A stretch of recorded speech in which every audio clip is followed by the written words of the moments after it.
Look at this. This has really closed up. So they've dropped Fabian Coulthard there and Will Davison in terms of track space. It's a battle to the end for these two guys. Frosty hasn't won a race this year. His last victory came at Phillip Island last year. And that was early in the season too, wasn't it? Try that rear bar down, 1 click for more drive. So Mark Dutton's responding in the ears of Jamie Whincup. He knows that may have a little balance issues, just hurting its rear tyres, so he's trying to get him to trim the car to respond a little better, be a little easier on its rears. But you're right, he's on him now. And it's interesting because I reckon Whincup would have had to use more of everything, tyres and brakes, in that little battle to clear Coulthard. That's now hurt him. And when he got past, I said that was timely, because if he hadn't, he would have been swamped by the man chasing him at the moment, who was clearly very, very quick. And these are the sorts of things now that Frosty's got to do. When you get to this point, you've got to go on with it. He's got to have a dive at him.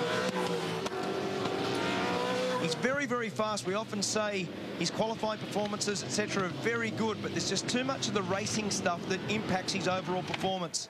And now he's worked very, very hard. He's only 3 or 4 tenths of a second behind, and you've just got to make this work now.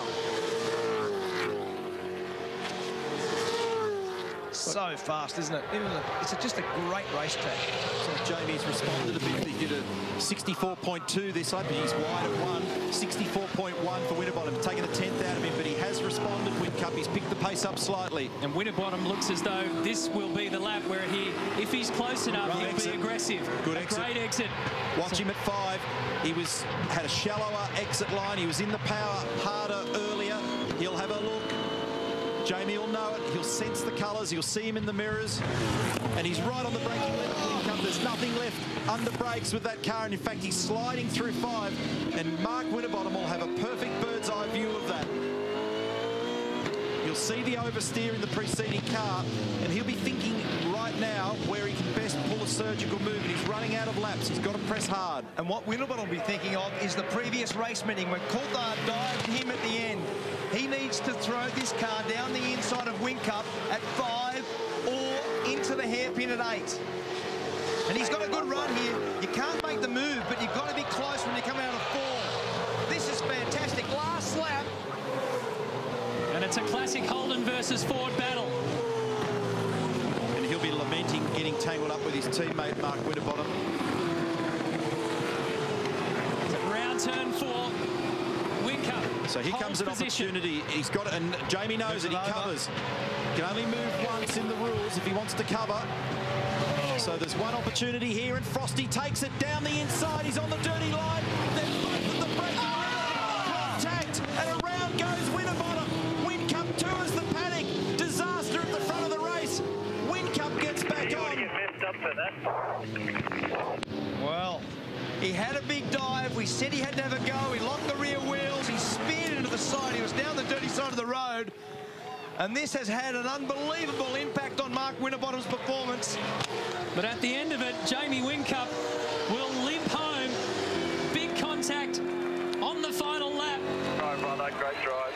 Yeah, right with that, mate. He's certainly better. And his first win of season 2013.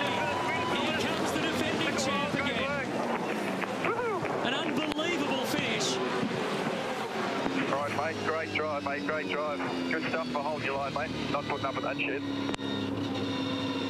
It's also the first time that Jamie has won at this circuit. Now, Fabian Coulthard has crossed the line in second, but he will cop a 10-second penalty. So that means Will Davison and Garth Tander will be on the podium. And that will put Fabian back around 11th or 12th, somewhere in that area, Matt, when the numbers are crunched. Rick Kelly will go up to 7th too as a consequence. So the provisional results, well, Whincup on top. As I mentioned, the actual podium will be Davison and Tander with him. Then Bryant Reynolds, Shane Van Gisbergen, the leading Kiwi effectively with Fabian's penalty to put him into about, or just where Jonathan Webb is, or just behind. So in terms of the Nissans, it was Rick Kelly who finished 7th. So that's the best performance, the first top 10 performance for the Nissan Altima in season 2013. Oh, those wheels were locked way before the corner. And you've got to give him credit for having a go at this. You've got to say, hey, you've got to get on with it. He had the wheels locked. This is on board with Whincup. Bang! Into the side. Whincup got away with it. He come across the road. Whincup didn't do anything wrong. And it is nothing. You make decisions in this sport, you ride the mistake. And that there is as good as you can do to try to make an overtaking move to win this race. So I can tell you they have adjusted the timing, and it puts Fabian Coulthard in 10th spot. So Jamie Whincup, 65th career win. Will Davison and Garth Tander on the podium.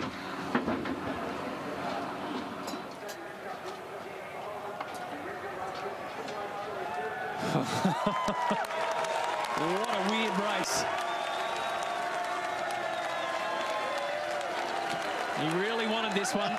Damage to the side door, the driver's door. Warranty claim. I know where the bill's going.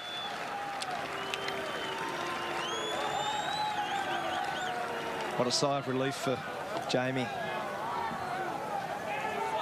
Jamie Whincup, wow, what a final few laps of that race. How was your heart going when Mark Winterbottom dived down underneath? Hey, Mark was quick, but hey, we knew we had track position, so we fought it out. But bit of a dent in the door there. I didn't start that way. I'm not sure how I got there. Nice to get that race win. Yeah, finally got a race win, which is good. Everyone's been asking me during the week when are you going to win one, so I'm very, very happy to get our first win for the year. Ticked a big box today, Jamie. Well done. Congratulations. Thanks, Brett. Cheers.